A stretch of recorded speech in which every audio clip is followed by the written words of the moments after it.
But it's very exciting to get into a completely different world for me, trying to tell a story through dance, through movement, and using this, very big symphonic music that I'm not used to. I use a lot of Baroque music. I've been also using classical like Wagner and things like this, but Tchaikovsky I never did before, and it's very difficult, and it's also very inspiring.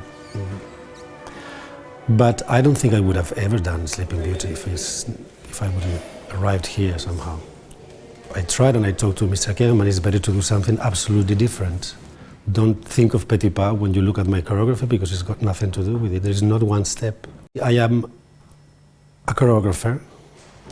I am not somebody who reconstructs ballets.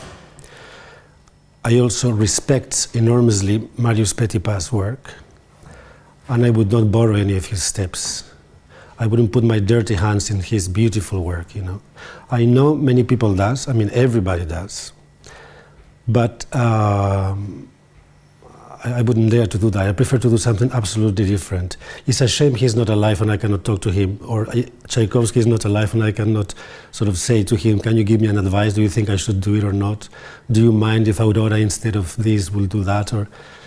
But I am somebody who loves music, who respects very much composers and musicians and artists, and I hope I won't deserve,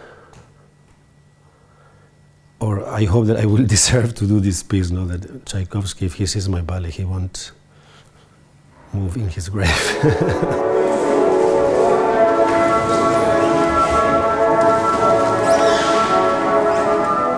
I try to follow the music and get inspired by the sounds of the music, and when there is Aurora variation, then I try to make Aurora dance. When there is the variation from Carabosse, then I put Carabosse on stage, moving and expressing what the music says. And that's what a choreographer is about, trying to express through movement what the choreography is saying, especially when it is a ballet written, a music written for ballet, I try to get rid of all the theatrical moments that for me are so long. All the mime, all these things that is beautiful for the classical version. But right now, I cannot be 5 minutes just with dancers on stage doing sort of mime, sort of theater. I don't know what it is, this for me. So I try to do all that with dance.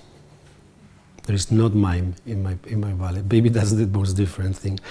Still, Petit Pas, when he did Sleeping Beauty, he tried to take away as much as possible all this theater and these mime parts in the ballets. And he tried to show more technique from class, and that's why Sleeping Beauty is a lot of technique and less mime. But 100 years later, still for me, it's too much mime, too much theater. They are very nice. They are very nice to work with. I think they are very good at what they do, but a dancer can't always just be learning. You can't only live off doing things that they've been already done. They always learn things from other choreographers. Mostly they are not alive anymore. So they need to grow as an artist, also as persons, to do new things, new productions that are made on them. Sometimes I give them a step, sort of like their old version, and they say, no, please, we want to do something completely new. So I feel them very happy to have somebody who is making steps on them. It's like making a jacket by measure, not just bought in a boutique.